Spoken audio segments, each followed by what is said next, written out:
Good evening and welcome to Gunner Shot and CASA. Today we're going to talk on what makes Israel fight and what makes Israel actually fight on. And to discuss this topic, I have with me a very learned and erudite panel. First, let me welcome the panel. Sirs, good evening to you and good morning to you, Colonel Peter Lerner from New York. Welcome to Gunner Shot. Before I proceed further, I request General Gautam Murthy. Sir, please do the honors. All yours. Thank you very much, General Shankar. Welcome to all the panelists. Welcome to all the participants on this very important webinar on this hugely important day where the Middle East, what we call West Asia, is in great turmoil. I'll just say a few words about our panelists here, although some of them need no introduction. General Atta Hasnain, one of our most erudite scholars, very well decorated officer of ours, who, as I told you, he's commanded 15 Corps. He was a military secretary. He has served in UN missions abroad. And he is Secretary of the Government of India, member of NDMA. And very welcome, sir, to this webinar. We're so happy to have you over here again. Thank you. Next, General Mr. Anil Trigunayat of the Indian Foreign Service. He has served in Indian missions abroad, been a Deputy Chief of Mission in the rank of Ambassador at the Embassy of India. He has also served as Ambassador to Jordan and Libya and is an expert on the Middle East and West Asia. And above all, I would like to introduce our special guest today, Lieutenant Colonel Peter Lerner from Israel. Welcome to CASA and Gunner Shot, Colonel Lerner. Colonel Lerner served 25 years in the Israel Defense Force. He's been in the forefront of crisis, controversy, and conflict. He is an expert in regional affairs, media issues, and Israel's national security. He is acutely aware of the challenges that face Israel. Prior to retirement, he was Israel's Defense Forces spokesperson for foreign media. And I would like to share with you what Newsweek commented that Peter has the worst media job in the world, but is a breath of fresh air, bringing new clarity and professionalism to military relations with the media. That's a huge compliment. The British Sunday Express called Peter Israel's other Iron Dome. So welcome to CASA and Gunner Shot, Peter, and we look forward to some very important insights from you. Our moderator for this evening is none other than our General Shankar. He requires no introduction. He runs this channel Gunner Shot, on which we are. And thank you very much. His average all-time readership is recorded and viewership over 5 million, and he gets more than 2,000 to 3,000 hits per day. General Shankar, over to you. Thank you very much for hosting this and looking forward to a very interesting discussion. Over to you, General Shankar. Thanks a lot, sir. Good evening, gentlemen. And it's an honor to be erudite panel and learned panel of General Gautam Murthy, Ambassador Trigunayat, General Hasnain, and Colonel Peter. We are looking forward to a informed discussion on the West Asian crisis, right? And this crisis started about 9 months back. And if you really look at it, there are many subtexts to this entire crisis as it has unfolded. And all these are today live, right? If I look at it, look at the subtexts which are there. It started with the Israel-Hamas conflict in Gaza, with a gruesome attack, terrorist attack by the Hamas on, peaceful Israelis.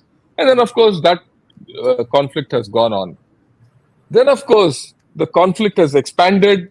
It has taken in Israel, it has taken in Hamas, and Israel versus Hamas, Israel versus Hezbollah, Israel versus Houthis, Iran, and now Turkey is also trying to get into the whole story. There have been Red Sea attacks by Houthis on the shippings in the Red Sea and Bab al Mandeb, and then piracy has returned, right? And the Somalian pirates or whoever it is are active. So whole lot of unrest in North Arabian Sea, Red Sea, and of course the Gulf. The Strait of Hormuz and the Bab al Mandeb are under threat.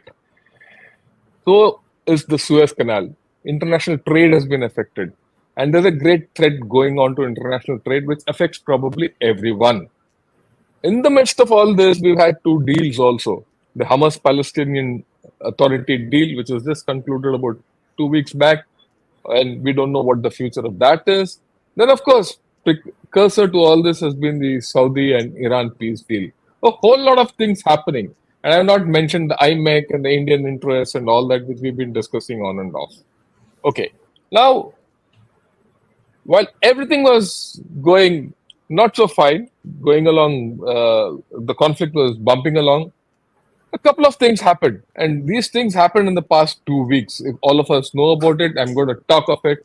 The first thing which happened, look, as the conflict in Gaza continued, you had this Israeli airstrike on Houthis Odaidah port, which is pretty significant and a very well planned strike. And this was in retaliation to the Houthi strike into Israel, a missile strike, right? So that upped the ante a little bit. Then it was followed later by killing of the Hezbollah commander in Lebanon and a strike into Lebanon. So, and of course, the conflict between Israel and Israel and Hezbollah has also been bumping up. And of course, yesterday we had this where Ismail Haniyeh, the commander of Hamas, has been killed in Tehran. So things have come to a head. And in my own way, and I have no doubt that all of us will agree to this, that the killing of Ismail Haniyeh is a great bump in this entire conflict, and it's going to have a lot of consequences. Right. So this is the issue. What makes Israel fight on? What will it take to Israel to continue fighting? And where is this entire conflict heading? That's an open-ended question which I'm going to throw at all of you. So what we'll do is I'll give 10 minutes to each of you to give your assessment of the whole situation and where it's going forward. And then from whatever you've spoken, I'll take a question and throw it back to you. Right? And we'll start with General Gautam Murthy, follow it up with Ambassador Trigunayat, then General Atta Hasnain, and I'll give the last call to Peter. Right? I'm going to give about 10 minutes each, give or take a minute over here and there. So with this, General Gautam Murthy, sir, I welcome you. Your opening salvo, please. Thank you very much. Welcome to everyone. The past 3 days have been a watershed, really, an inflection point, not only in the ongoing Israel-Hamas war, which has crossed a 300-day mark a few days ago, but in the hottest spot on the globe, which is West Asia, that we call the Middle East. General Shankar has wonderfully covered that. But 3 events that have taken place on 3 completely different fronts in just a short while, with the last overshadowing the other 2. This has ratcheted up tensions like never before. The first is this recent event was this airstrike in southern Beirut day before, where the senior Hezbollah leader and advisor to Hassan Nasrallah, Fawad Shukr, also known as Al-Hajj Mohsen, was targeted and killed as per the IDF, which held him responsible for the killing of the 12 Druze children in a rocket attack in the village of Majdal Shams on the Israeli side of the Golan Heights. Now, these children were, some people refer to it as the Israeli occupied Golan Heights, but they were actually within Israel and well within Israel. This missile or rocket or drone, still not clear, has gone and killed these 12 children who were in a football field. Now, this was something that Israel said that we will hit back, and they have hit back. The second is something internal and very deeply worrisome for the internal security of Israel. Since this webinar is what makes Israel fight on with the recent events, there is a recent event that we must all know about, which has really shocked the conscience of many Israelis. I'm not even talking about others. Dozens of Israeli protesters, which included far right members of the Knesset, have clashed with military police after 9 soldiers suspected of abusing a Palestinian prisoner were detailed for questioning from a detention facility in southern Israel. These protesters then went into the central Israel to IDF's Bet Lid base, and this has deepened the divide in Israel between the right and the left, leaving the country deeply polarized. The chief of army staff called it borderline anarchy. Now, you will recollect before October 7th, for almost 8 to 9 months, there were huge protests in Israel about against Prime Minister Netanyahu, and Israeli society was deeply polarized. October the 7th somewhat got them together, but we have been receiving reports that the far right soldiers of the IDF are being a law unto themselves. They have been roundly criticized by the hierarchy, but I'm afraid there are certain instances where the soldiers have not even taken orders properly. It's all over the net that we are reading.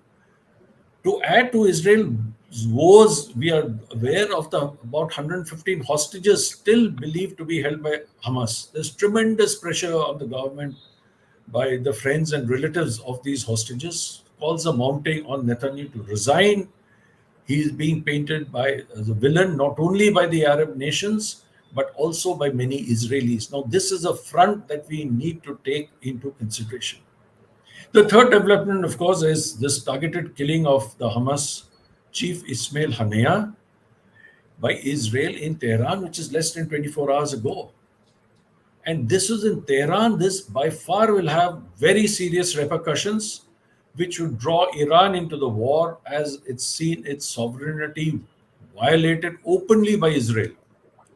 That too in killing of a VVIP guest who was invited by the Iranian leadership for the swearing-in ceremony of the new president.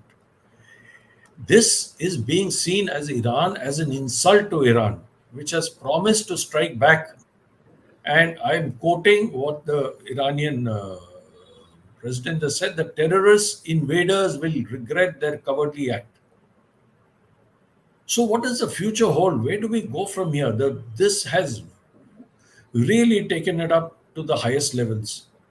What happens in the immediate time frame? What happens in the midterm? What happens in the long term? And what is it that is making Israel fight on despite the kind of problems it is seeing from within Israel? So, this killing could have the implications. Of course, there'll be an escalation of conflict, with the Hezbollah also getting involved in such a major way. Huge political ramifications. The regional tensions are at the highest.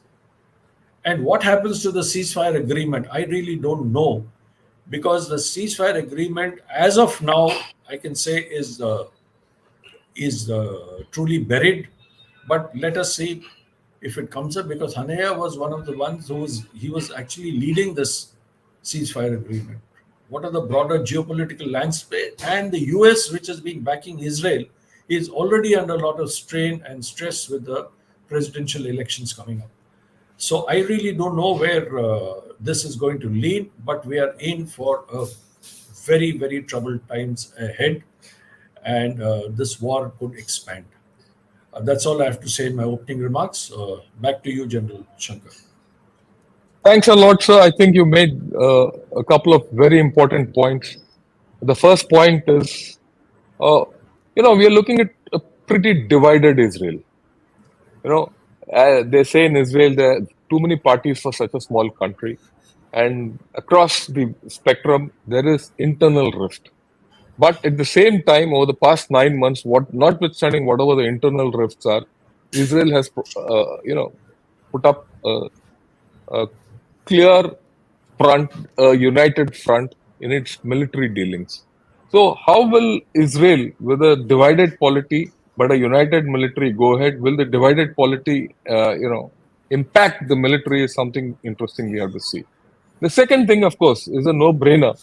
Is this what will be the trajectory of the conflict between Israel and Iran will take?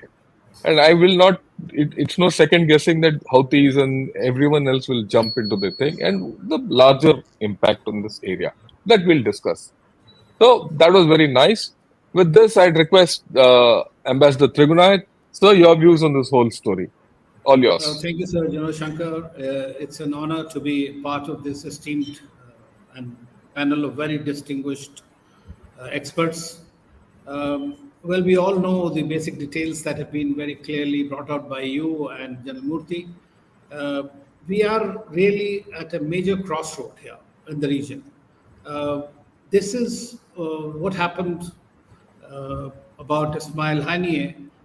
One has to look at various things. One is the location where it was done, the context, how it was done, like when the swearing in was taking after that, immediately after that.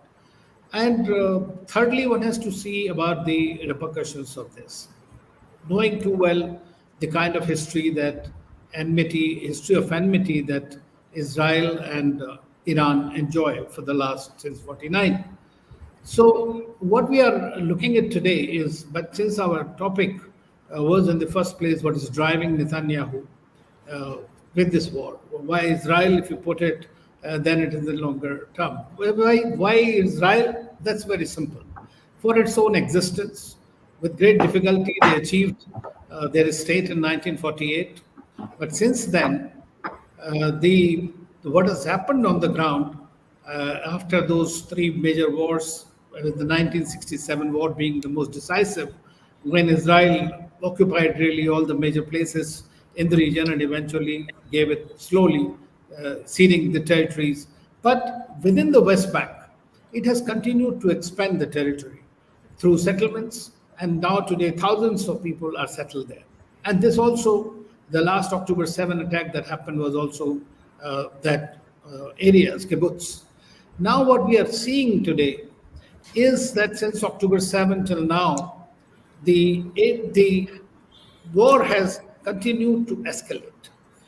Now, what happened? What was Hamas's objectives? We need to see that in a bit of a clear this thing, because you know that in the Arab world, the appetite for the Palestinian cause was virtually dying down. We have seen the Abraham Accords, and we were seeing that Saudis were more than anxious to normalize ties with Israel at the time.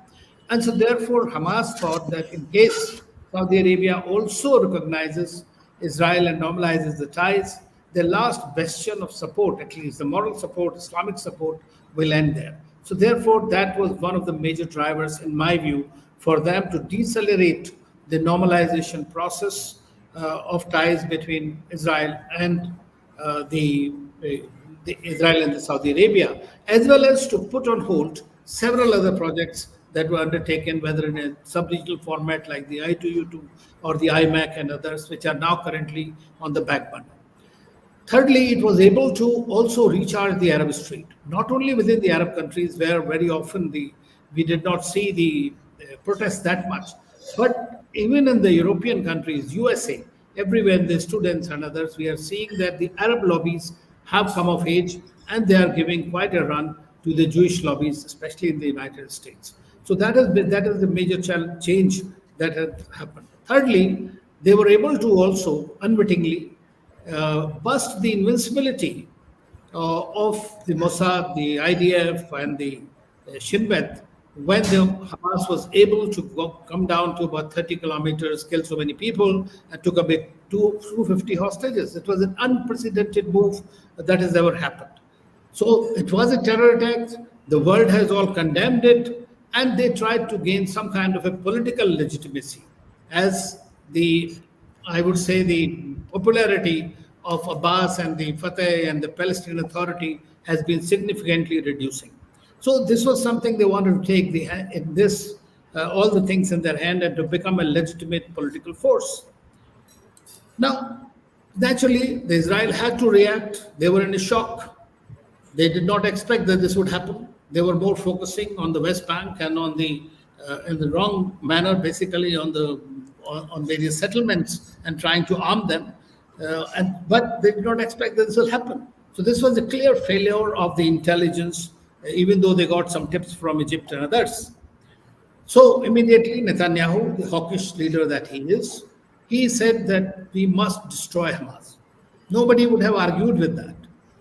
Had they taken what they are doing now, if they are doing it, they have not admitted to this Ismail Haniyeh's killing, but so they have not done to many. There are books written on these about Mossad operations, but this is something that has redeemed the intelligence operations. One always knows, as far as Hamas or Gaza is concerned, that Israeli intelligence services have almost every inch of the territories mapped out completely through their intelligence. So if they wanted to take that mode of killing all the leadership of the Hamas at the time, they could have done it and could have spared a lot of innocent civilian lives. About 40,000 of them have been killed. And in the process, Israel has also suffered a great deal. It's not the first time, because the most powerful army in the region is today about 9 months on and is not able to be victorious in this and is still talking to Hamas that he lives on. The Israel IDF's chief himself mentioned that it is not possible to defeat Hamas because it has become an ideology. Even if these leaders are killed, there are others who are coming out. So it's not going that way. Then some say that it was also a pretext to regain Gaza. We'll have to see that. And this also exposed the Arab unity facade. So that is something they wanted to explore, whether they are going to come back all. So Arab countries have not acquitted themselves. It's only very recently that Saudi Arabia has started talking. But the two major benefactors and supporters of Palestinian cause overall came out to be Iran and Turkey in this whole process, and not the Arab world per se. And Iran has this very peculiar strategic ambivalence as far as the 3H or 4H axis of resistance is concerned. Houthis, Hezbollah, and Hamas. And one, if you follow basically the Hamas trajectory, you know that this is not the most primary thing for Iranian experts or the IRGC experts. It is the Hezbollah, which is their real army that is there, that can be unleashed, and that has very big power to contend with. And we have seen it growing, and everybody admits to that also. But Hamas is definitely, they are very much supporting. They are supporting the cause, they are supporting them militarily, and everybody has talked about it also. Houthis, on the other hand, have also held back the Saudis and everyone else, and we have seen how since 2015, so they have also emerged stronger in the way that they have taken the whole maritime trade as hostage, basically. They were able to attack Israel, and even the Eilat port, which is one of the major Red Sea ports, has declared insolvency recently. So this is something that is happening now. Israel's biggest supporter in the world remains the United States of America. And Mr. Netanyahu was there just last week. He met President Biden, Kamala Harris, and Trump. All three of them has been urging him basically to go in for ceasefire. He had two basic proposals, like some foreign forces, some kind of a foreign control over it, because he doesn't want to give Gaza back to either the, as he called, Hamastan or the Fatistan, either the Palestinian Authority or this. So he wanted this, the security of this must be kept under his charge. Thirdly, the very personal thing that one has to see about, and you cannot dispense with it. Netanyahu, basically, in my view, has been riding a line. It is that if you come down off the line will eat you up. You know, he had these discredited, because this has happened under him, under his charge, that the Hamas was able to carry out those terrorist attacks. So obviously that is very much responsibility. Whenever the commission will be set up, they all will be accountable and they will be removed, essentially. Shin Bet leader has already resigned from that. So his own political survival depends on as long as this war lasts. That's also a theory. And that has a logic to it. We have seen when things were, he was being pressured too much, he carried out the attacks at the Israeli consulate in Damascus. That is also a sovereign territory whenever you do that. So it was willingly done. This time what is being done is killing somebody in Tehran itself. I mean, that is directly, so this is something that Iran, which has been restrained to some extent, or was not doing anything openly, but trying to do that. And they did this facade in April when they both exchanged volleys of various drones and missiles attack. That was for the show. Everybody knows it. They just want to test the capabilities and show the capabilities. But today it is a very different thing. The new leader has taken over in Iran. and people were there for his swearing in ceremony. And at that time, this person being taken out, and if it is indeed done by the Israelis, which they have not so far accepted or admitted to, then obviously we are looking at a very, very major escalation. Because Iran at this time cannot, though may not want to escalate the war, but cannot refrain from doing so. So we are looking for some kind of a major escalation. Now, it may not directly do so. This time, it will activate Hezbollah. Hamas will continue to fight now. The fate of the hostages will be basically, one does not know what will happen to them. Whether they will remain alive or they will be executed, what will happen? You don't know as a result of the kind of revenge that these Hamas militant groups will take. On the other hand, the Houthis will also, all of them who are also present here, have conveyed their greatest support, the condemnation of this thing. So what we are looking at is, unless, and today in the region, there is there's no mechanism whereby they can control Iran or tell Iran to go down. It is only if there is some indirect discussions going on with the United States. Blinken is in the region, he's in Singapore. He just said that America did not know about it. Now that is something that one doesn't know. So US has been put on the mat in this one. I have always maintained that in this war, the biggest loser is the United States. So I'll stop here and I'll be very happy to answer questions. Thank you, sir. That was indeed a lot of points which you brought out. The first major point which you brought out, I think, which all of us need, I mean, we all knew it, but I want to reiterate it, is that you're looking at a conflict between a very powerful army, that is Israel, was a very powerful ideology which Hamas represents. And the biggest problem of this war is how do you reconcile the two? One can't defeat the other. And that means that this war has to, it doesn't see an end. After all, there's no political end game or a common, platform on which they can get down to. The next thing is Netanyahu is riding a lion. He has to ride the lion, and if he gets down, it'll be eaten up. So one way or the other, there's going to be a problem. And he doesn't want to get eaten up, so he'll continue with this problem, and the escalation is going to go ahead. The third point, I think, which you made very important, is there's no mechanism to control Israel. And USA is not in a position to control, not Israel, sorry. There's no mechanism to control Iran.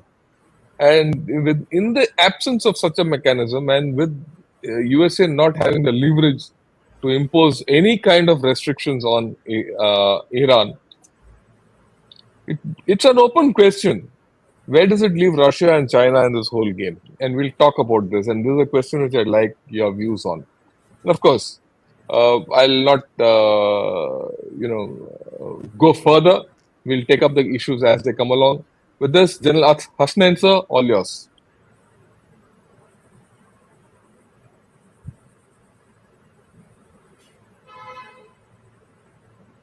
Sir, you're muted. You're muted. So sorry, I had muted myself because no, that's okay, sir. Here.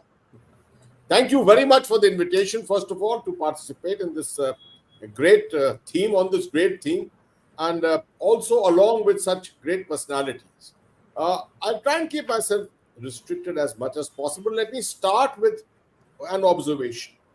A bit of research this afternoon tells me that in a particular poll, 59% of the people in Gaza still feel that Hamas should rule.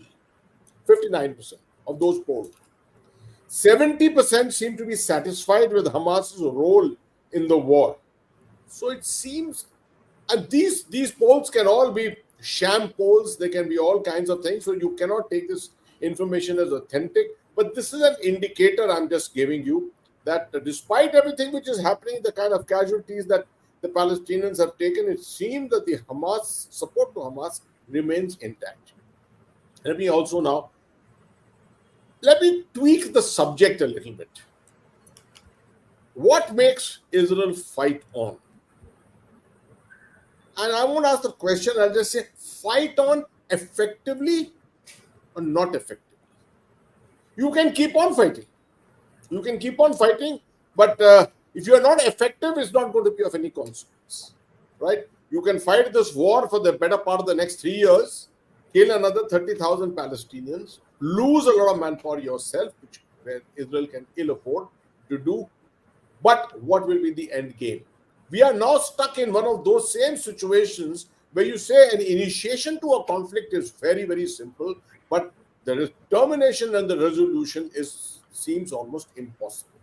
I am a great fan of the IDF, virtually kept them on a pedestal all my student days. I remember when looking at the 67 war, the 73 war, which is what got me interested into strategic affairs.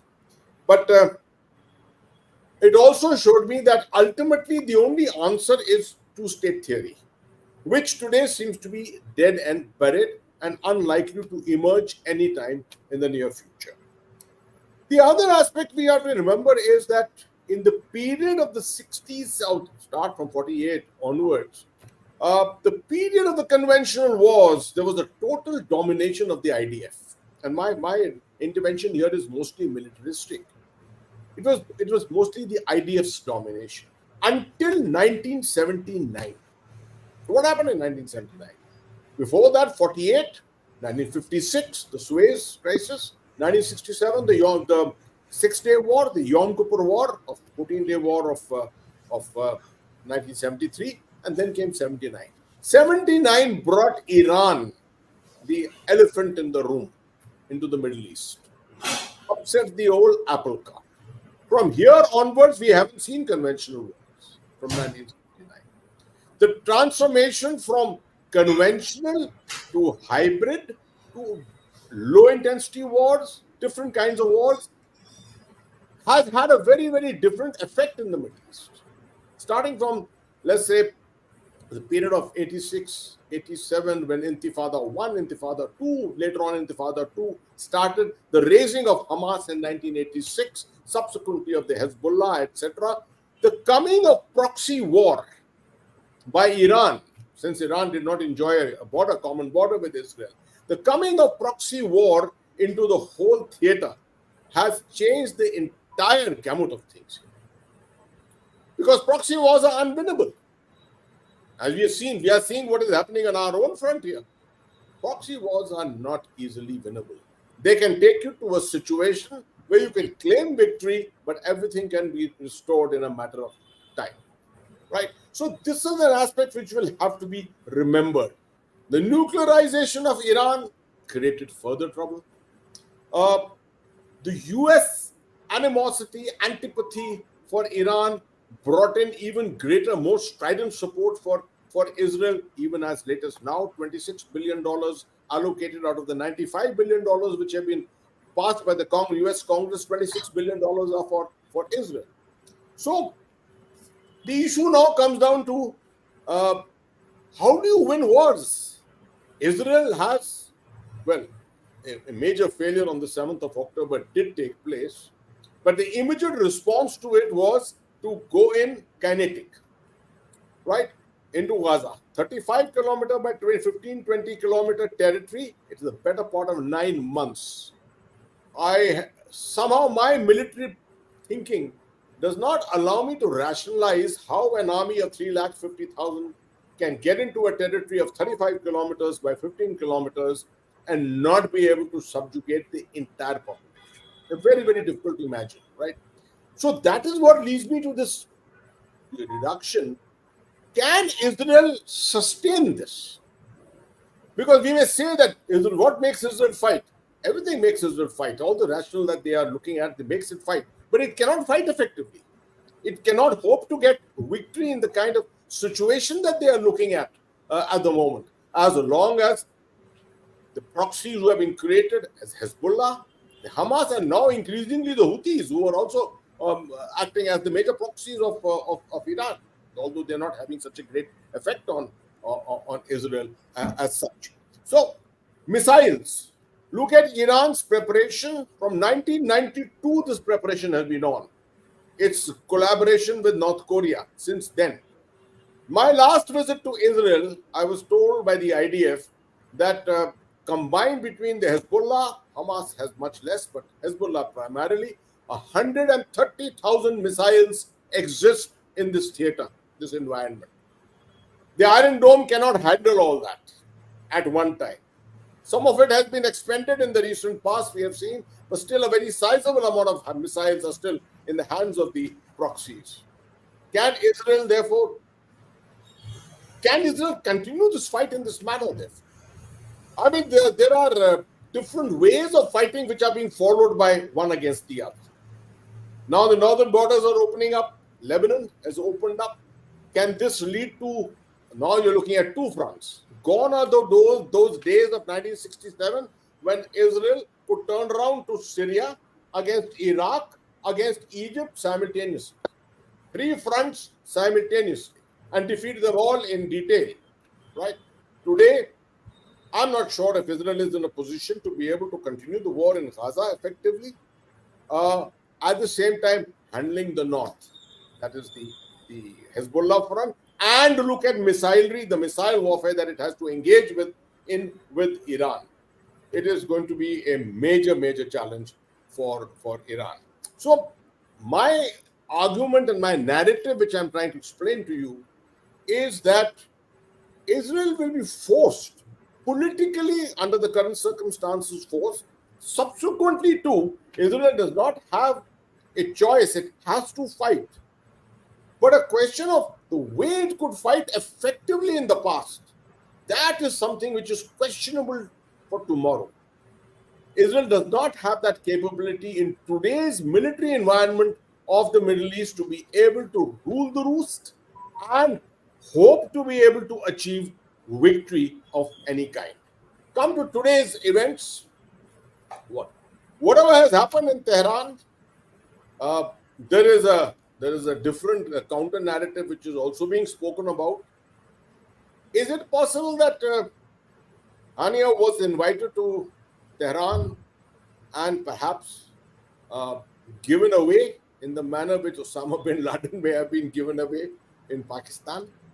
That's a completely different narrative which is also being spoken of.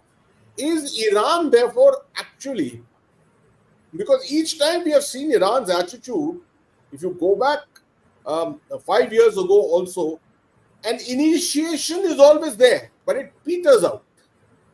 You've seen this happening on the northern front also, again, the exchange of missilery and rockets each time, but subsequently Iran pulls back from the brink. Does Iran perhaps perceive that Hamas has led it into a situation where a pullback may not be possible for Iran itself, and therefore it is actually trying to impact the Hamas leadership physically and otherwise to try and temper its ability to continue this war, to actually pull back from it and not sue for peace, but look for another day to fight. No one in the Middle East in this war is going to look for pullback and subjugation. Whoever does it is going to look for one more day, another day to fight this war. So, the one thing which is definitely not there in Israel's approach today, this is my last point, in Israel's approach today is a war strategy. It's quite clear that it is moving from moment to moment, right? With that kind of a strategy, to hope to be able to come to a conflict termination, forget resolution and conflict termination, is something which is extremely difficult. And my last part is, if anyone imagines that the killing of a military leader, a politico-military leader, as like Hania was, is going to put down a resistance movement, then you got to look at what's happened in Sri Lanka, for example. I, for one, continue to believe that a Prabhakaran has already been born and will come back. The LTT will come back. That's a very extreme example. I can rationalize it. But killing of one Hania does not affect a movement which is as radical as Hamas. If it did not have that radical footprint of the kind, as what Shankar was saying, the ideological footprint which it has got, if it was not there, perhaps things may have been different. I'll rest my case here. Thanks a lot, sir. Thanks a lot for the major points you made. The issues I would like to cap so that things are in focus. There's no doubt Hamas has gained an popular support within the Palestinians. So they will not back out. Neither the Palestinians nor Hamas would have a reason to back out of this, notwithstanding the casualties they're taking. The major point, there's a paradox which most of us political-military people or leaders always have to face. Conflict termination, conflict initiation is easy, conflict termination is difficult. And that's what I remember our ex-Prime Minister Vajpayee saying in Hindi, "Bhai, युद्ध तो मैं शुरू कर दूंगा, खत्म कैसे करना है?" Learner, this is for you. One of our prime ministers, Mr. Vajpayee, he once said, "Look, I can go into a war with Pakistan, but my problem is how do I end it?"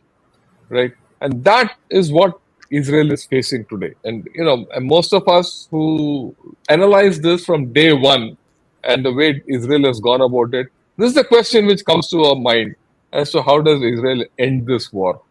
And as it goes on, the sustenance of this war is going to be difficult because the arc of violence is increasing, the complexity of violence is increasing, and that's what it is always in a in a proxy war. So, where is the political end game? Is an important thing which comes up, which in all our minds. The last major point, sir, which you have made, and which I would like all of us to reflect on, is Iran and its game plan. Iran has always been a reticent nation. It is not now. You go back to the Iran-Iraq war, it took the losses, it was reticent, and ultimately it came back, all that. And if you see from that time to now, it has always fought from the shadows. It has never come out of the shadows.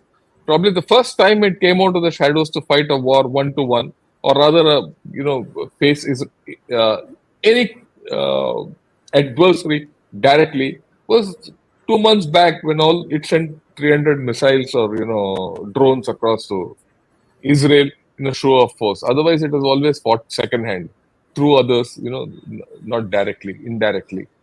So what Iran will do in this circumstance, how will it bump up the whole equation?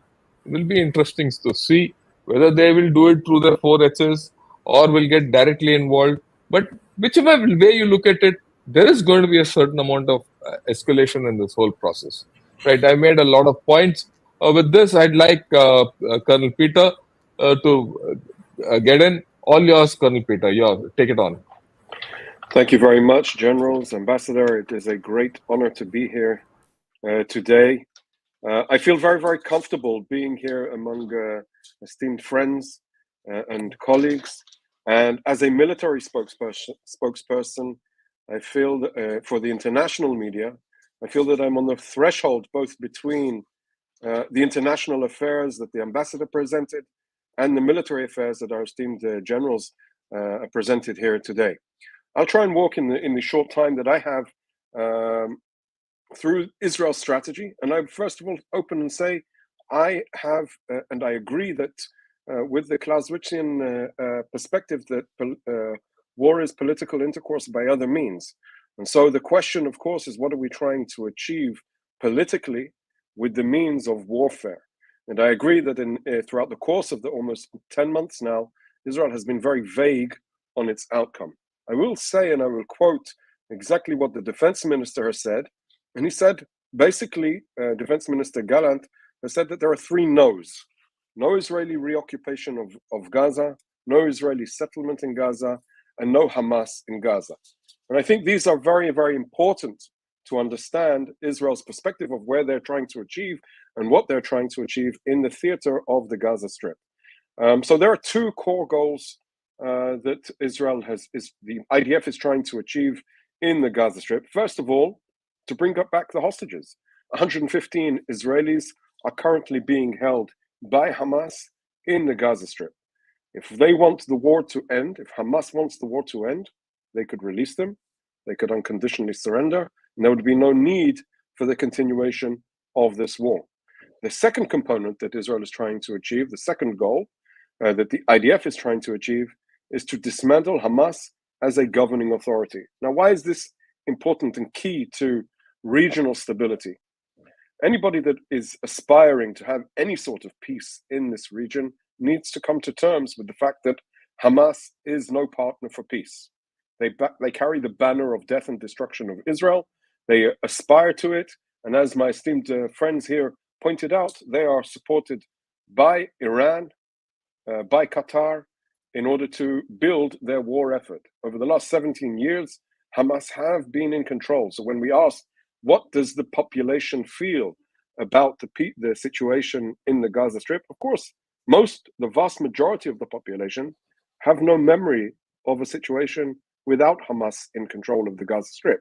So they have perhaps even the difficulty in theoretically dreaming about a reality without a brutal terrorist organization, terrorist government that controls the Gaza Strip. So as we've seen throughout the course of the last 10 months, the IDF has been successful in dismantling Hamas's governing authority, taking away its terrorist capabilities that they built extensively from the tunnel capabilities, which are a key component in their defensive and offensive capabilities. The level of underground system that they've built, the network, is the most expansive construction project ever to exist in the Gaza Strip. When we look above ground, we see that they have abused the civilian terrain for their war effort, and they have basically subjugated the entire civilian system for their war effort. They have put command and control positions in hospitals. They have utilized, under the UN banner, staging grounds, operations rooms, all of these types of activities in order to try and conduct attacks against Israel, launch rocket attacks against Israel, to try and engage Israel in a way which will jeopardize the safety and security of the people of Israel and the forces that are currently operating. And so the war effort has developed throughout the course of this war, with very clear goals from a military perspective, but very vague goals from a political perspective. The military effort to cut off the Gaza Strip from its tunnel system into Egypt, into the Sinai Desert, has been so far successful. Over 20 tunnels, cross-border tunnels, have been sealed and destroyed. The vast amount of terrorist infrastructure, manufacturing capabilities are being destroyed. And I would say almost every day this is advancing. It is, of course, tactical and operational and not strategic in its essence, because there does need to be a strategic goal that dismantles Hamas and puts somebody else in that position of controlling the Gaza Strip. And I would say for the benefit of Israelis and Palestinians alike. So until we can defeat Hamas and make sure that they haven't got the power to govern the Gaza Strip, this war effort from a military perspective can continue. We will continue to dismantle, destroy, progress every single day in the different operations in different areas. Just this morning, here, I'm seeing the reports of the ongoing operations in the Tel al-Sultan area, down south in the southern areas of the Gaza Strip.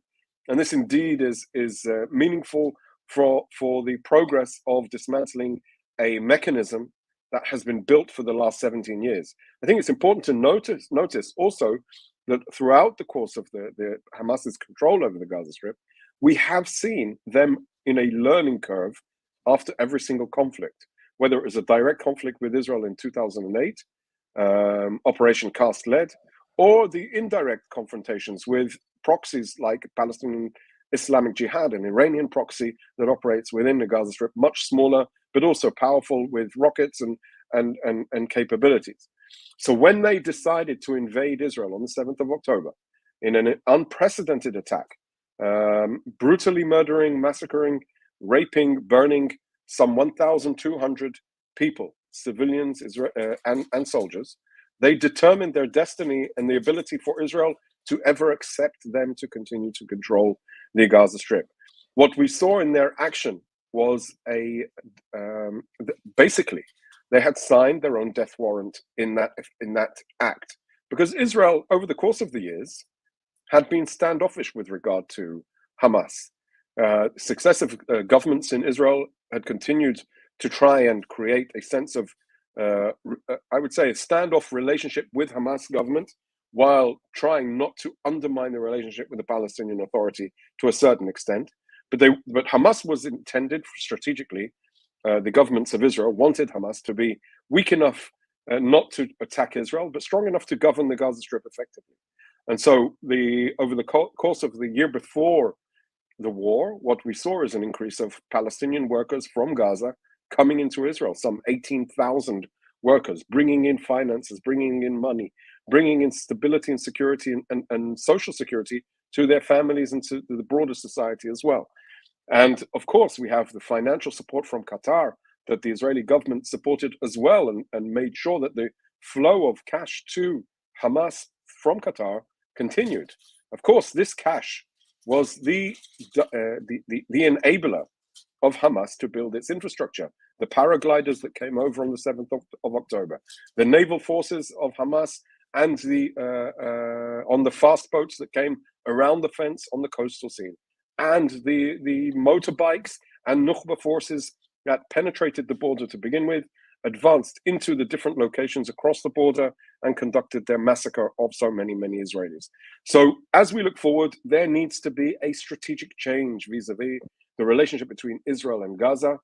I would say that the idea from a political perspective, from a global political perspective, when we launched this war, should have been, and unfortunately it wasn't, that we create a global coalition to get rid of Hamas. That global coalition was ready, it was prime. The amount of leaders that came to Israel in force to show solidarity and support for Israel at the beginning of the conflict has tapered down because of civilian consequences, civilian casualties. And I think that this is a challenge now that Israel needs to face, and the IDF, of course, is taking it in consideration as well. In the last few moments that I want to talk about the front with Hezbollah. Now, Hezbollah launched effectively its war on Israel on the 8th of October. It was limited in scope and scale, but it has been a daily thing every single day, which has been mostly missed by most of the world media and very, very rarely talked about even in diplomatic circles.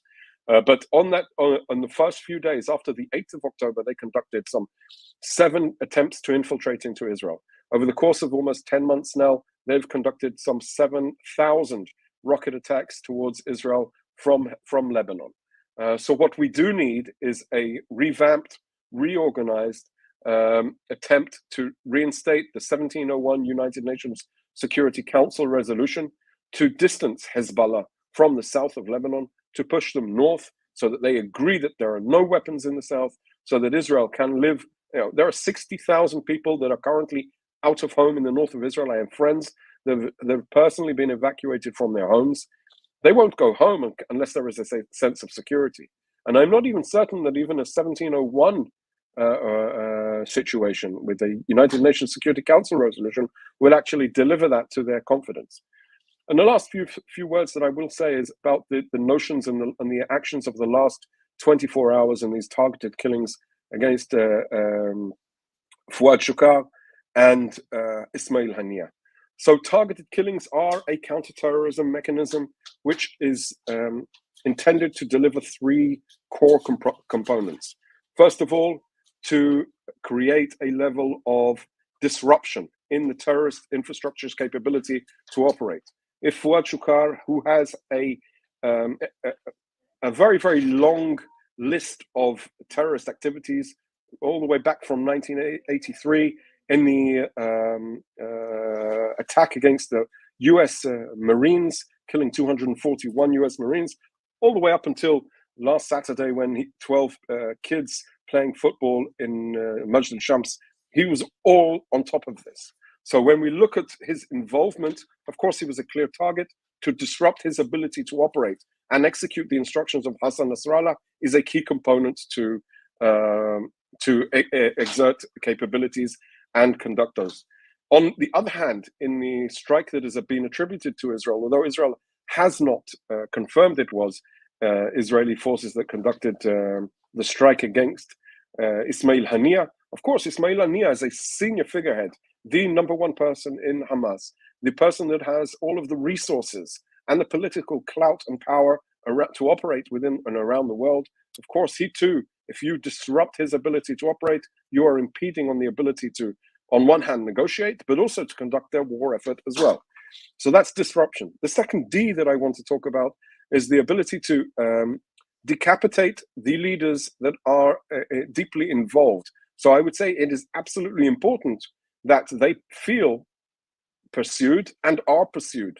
There can be no room for terrorists like these arch terrorists to operate freely in the world, to feel that they have the sanctity of their own homes. These are arch terrorists that have caused death and destruction, not only against Israel, but also in other places.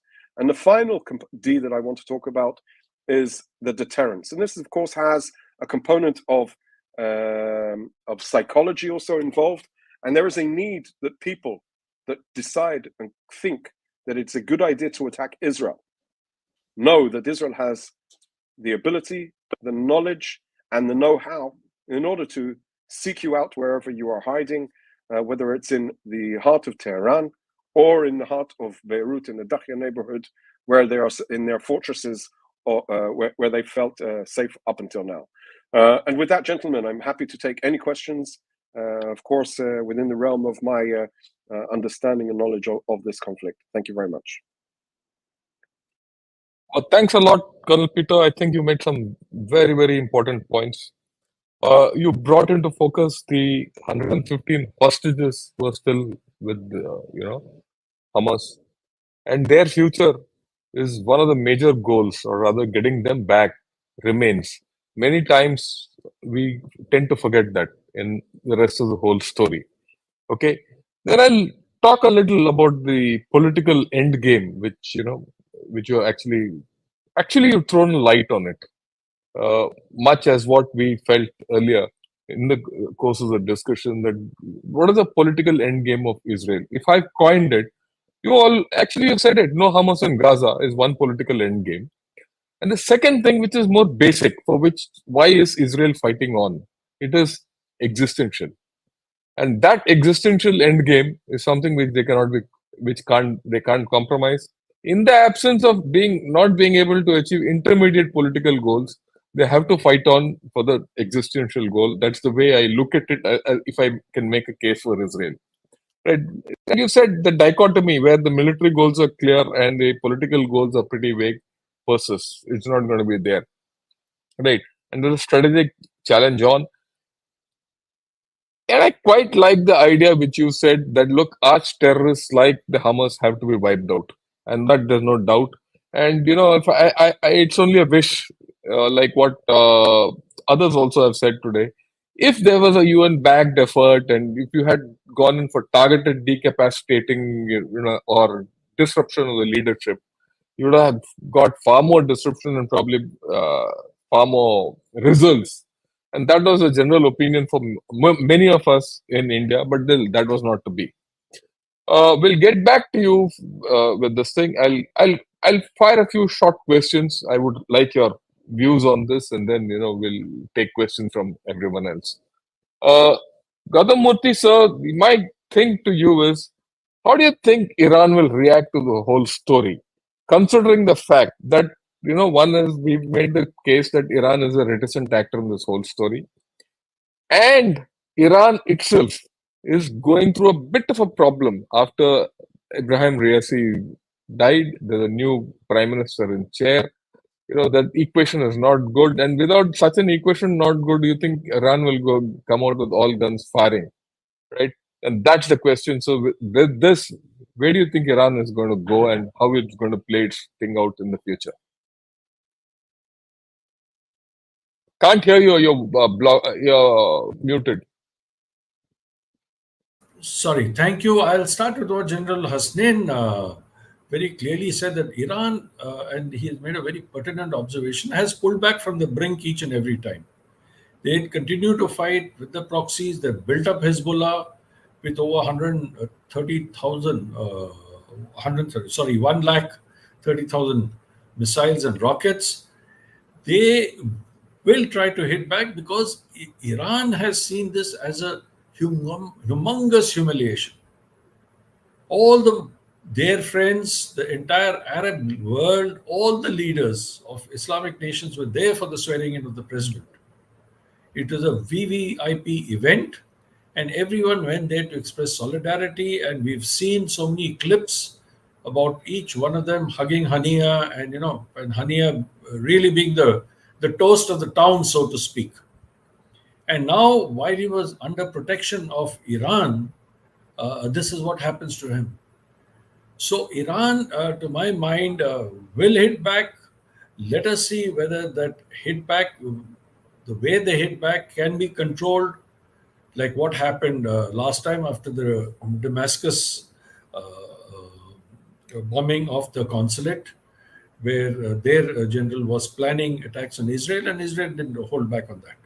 So this is also, Israel has sent a very strong strategic message, not only to Iran but to the entire Arab world, saying if we can get him, we can get anyone. We can get the Ayatollahs, we can get anybody. We can get any leader who takes decisive action against us, who we consider him to be a terrorist. This strong message goes on. Now, the Arab world too is in ferment. The Arab leaders may say something, they may be quiet, they may be reticent, they don't want their countries to get involved. But the Arab street has been seething with anger for the last 10 months. We have seen it. There's enough of social media, there's enough of other clips, channels all over the place. The Arab street is not happy. So you are finding a huge kind of social unrest that is likely to take place, but not so much in Iran, because in Iran, if there's a social unrest, it is to oust the regime. We have seen the case of Mahisi, the girl who was killed, and the kind of protests that took place. So Iran has to handle their internal front. Iran is not democratic like Israel. Israel may have divisions in the society, but they're handling it democratically. Everything's out in the open. So Iran would, I go with General Hasnain, would do something to make a show of hitting Israel, but would try and pull back from the brink. That's what. Thank you, sir. Thank you. Thanks a lot for your views. I now would like Ambassador Tribunayat, sir. I posed this to you earlier. Where do you see Russia? How do you see Russia and China operating in this kind of a situation? Especially because you felt that, with the escalated situation, USA might not have the leverage to control Iran. So it will be incumbent virtually on Russia and China, or probably even India, to get into the whole deal. Your views on this? Well, sir, I think that nobody wanted the escalation. And unfortunately, from October 7 onwards, what we have seen is the world has only been concerned about the escalation, that there should be no escalation. And there was no effort by anybody really to address the whole issue that could have been taken care of. I agree with Colonel Lerner about the removal of Hamas. But I think that there was, as you had also mentioned, that there was another way of doing it. Like if you were to take out the Hamas leaders the way you do, then it would be the world, would have stood with you mostly, including the Arab countries. But the way the 40,000 odd civilians have suffered there, that has created a very major problem. Now, as far as Russia and China are concerned, I think that we are looking at a different emergence of a very peculiar grouping today, and which is seen as CIRN, CIRN, which is China, Iran, Russia, and North Korea. Now, that is something in response to, and I see that it is something to do with Cold War 2.0 in a larger context that we are going to see. This war will continue or last or end, whatever happens in the Middle East. If it does not escalate, it's fine. Or if it escalates, as you rightly mentioned, that Iran today may not do it by themselves, but they have their proxies to do some kind of a punishment, some kind of a direct hit somewhere. There could be a similar kind of a tit for tat attempt as well that could happen in Israel. You never know. But at the same time, China and Russia both have condemned it. Somehow, President Putin was livid with the Israeli strike in southern Lebanon. The French, the Saudis, everybody is concerned about the, the escalation on that Lebanon front. And so I feel that USA obviously will stand by, which Lloyd Austin has already said, that we will continue to support Israel, its right to defend itself. But I think that what if at all Israel will not accept it, but if it accepts that it is them who have done it in Tehran, then there will definitely be some repercussions. Although I know last time there was through Oman when the consulate was attacked, then via Oman the messaging was going on between USA and Iran, and Iran beforehand informed the Americans that this is the time that they are going to, this is the way and how it will happen. Of course, Israel took the credit that all these 99% of missiles were shot down, but this was all pre-planned, and it was total messaging was done. In fact, the Americans even said that, oh, we were supposed to have 48 hours, it was done in 24 hours. So we have seen how it happened. But in this, definitely, the Iran will be fully supported by Russia as well as by China in this. But not to allow the escalation to happen because this directly impact. Russia is already pretty much engaged in its own war. Iran is supplying also some of these material to war material to Russia. Russia. China is not in the position right now to escalate further. It is also waiting. But USA doesn't have the bandwidth at the moment really to go forward beyond a point. So hopefully these will act as some kind of a brakes. But that's being too hopeful in my view. Yeah, I agree with you, sir. Whatever Russia and China will do might not be enough to hold Iran back to what it does. So we are hoping for the best. Jal Hasnain, so the question to you from most people, which most people are asking, and I'll throw it to you, is what do we learn from this entire story, and why don't we handle our terrorist situation the way Israel does? And this question, I will not let it go unanswered because we've been discussing about it in different contexts. But I think this is probably the right time for us to also reflect on that. Okay, thank you.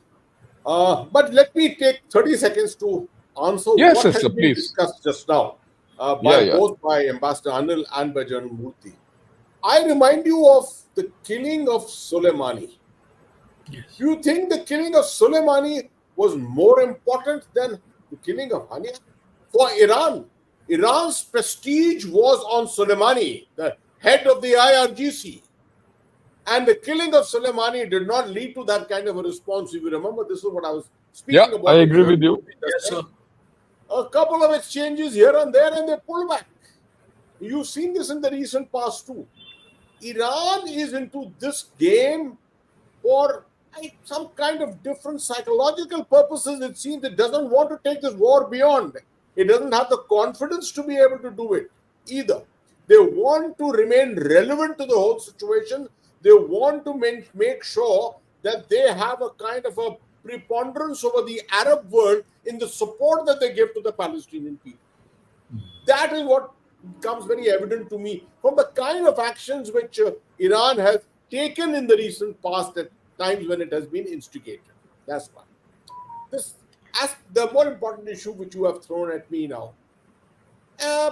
First of all, this is apples and oranges, right? Yeah. Really, I mean, in the sense that you can't equate anything around the world and say he's done it like that, so we should do it like that also, right? We have a different concept of doing it. Israel is a question of survival, which you said yourself, very correct, existential, right? They are fighting it out. Here we've got one portion of India which is affected. It's not as if the entire Indian territory is affected. It was at one time, but ever since 2008, 9, 10 perhaps, thereafter, this has been limited only to Jammu and Kashmir, right? Our concept is retention of the people as a part of the Indian Union, the integration of the people. So as a result, what we do is surgical. Everything is surgical. We are going after terrorists, but we are not hunting out the local people, or we're not affecting the local people. Israel's concept of fighting a hybrid war is to hammer the 1,000-pound bombs onto Gaza. Do you expect that to happen to Pulwama or to within Jammu or some place like that? I mean, this is a joke to even discuss this, actually. Because in India, people have no idea about this. They just say something great is happening there, they're winning this war. Israel is not winning this war. First of all, let's be very clear, Israel is not winning this war. At the moment, we are stuck in an awkward stalemate where it is attempting to take it forward in its own way. India, we have sorted out things. We have reduced the strength of terrorists from 4,000, 5,000 down to 120, 150. That is something. No one gives any credit for that to the Indian Armed Forces, to the whole system that India has got. Forget the armed forces alone. It is the political community, the intelligence community, everyone working together, integrated to reduce. Now, this is a long drawn-out thing. In India, everyone expects immediate solutions. You've seen the Arab-Israeli conflict. The Palestinian-Israeli conflict has gone on for that many years too. They are nowhere near any solution. We are at least coming to a situation where the asymmetry here is going to dictate this environment subsequently. We bring down terrorism to as low a level as possible and work very hard to secure ourselves to make sure that Pakistan cannot spiral that out of control once again. That's the concept that India is following. And I respect the method which the Indian Armed Forces are adopting. I would like to reinforce what you say. So I took this question on because there are a lot of people who think that we can achieve our political objective the Israeli way, and you won't. Our political objectives are what? Peace. We want democracy back. If you think that the way Israel operated, we went and operated in Kashmir or across the LOC, we could have held elections the way we did, or we're going to hold in the next 2 months, we couldn't have. Right? We can't do what Israel. That's our political system, and the political the environment is completely different. You think we could have, we could have achieved a political victory like scrapping of Article 370 if the military had been anything but what we were, right? Political scrapping of, people have to realize, scrapping Article 370 was such a political victory, for which Pakistan didn't have an answer. For the first time in my entire dealing and with about thinking about Kashmir and Pakistan, the Pakistan army was left on the sidelines, wringing its hands as to what to do. So far, they have not recovered, and that couldn't have happened if the army had behaved anywhere near the way Israeli army or the IDF has worked. But that doesn't mean that the Israeli army has done wrong. By our standards, it's done differently by their standards in their conditions. It is their conditions. It's not for us to judge sitting here. Look, they went wrong. Like what Peter said, they have shown their military goals have been clear and they've acted as per their military goals. Their, political goals have been vague and they've not been able to achieve that. And that is something which we cannot forget. I'm reinforcing this because many times we are expected to behave. The Indian army is expected to behave like the Israeli Defense Forces, which it will never. Okay, having said that, can I yes, add 30 seconds? Having said yes, all please, this, sir. whatever I said, I am totally for the IDF in the sense that the IDF has the right to defend itself.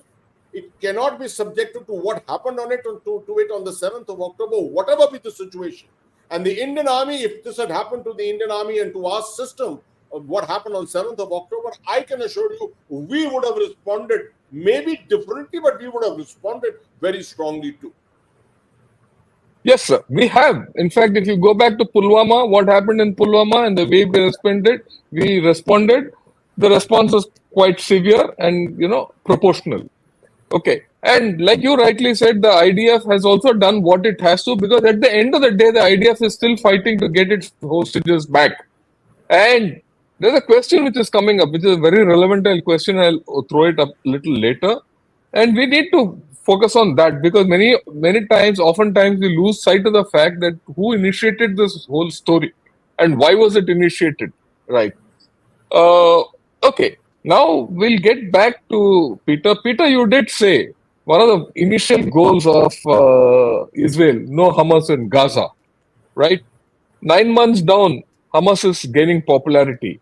But then you're taking certain actions like this to finish off and decapacitate and deter Hamas. How do you think Israel will go ahead, or the IDF will go ahead to achieve that goal of no Hamas? Do you think it's feasible at all? That's a larger question. So first of all, I'd like to relate to one question. Yeah, relating please, also go ahead. to what General Hasnain said. In Israel, on the 7th of October, 1,002 Israelis were butchered, murdered, massacred, and another 240 were abducted. Try and Yep. think about the equivalent in India of this mass, of a result of such an attack on Indian territory. It would be something like 180,000 Indians brutally murdered and massacred in one day.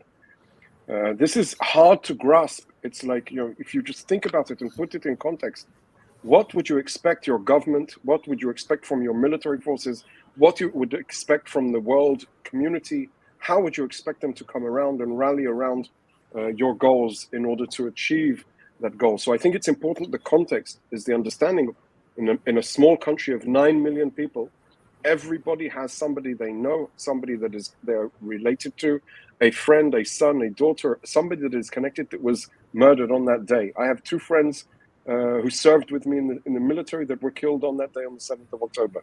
My daughter, a sister of one of her friends, was brutally massacred in the Nova Party. So this is the type of situation we face. And of course, it does not excuse the military from its failures of that day, which I can elaborate on as far as I see them. But I think it is important to understand the context of what this means for Israeli society.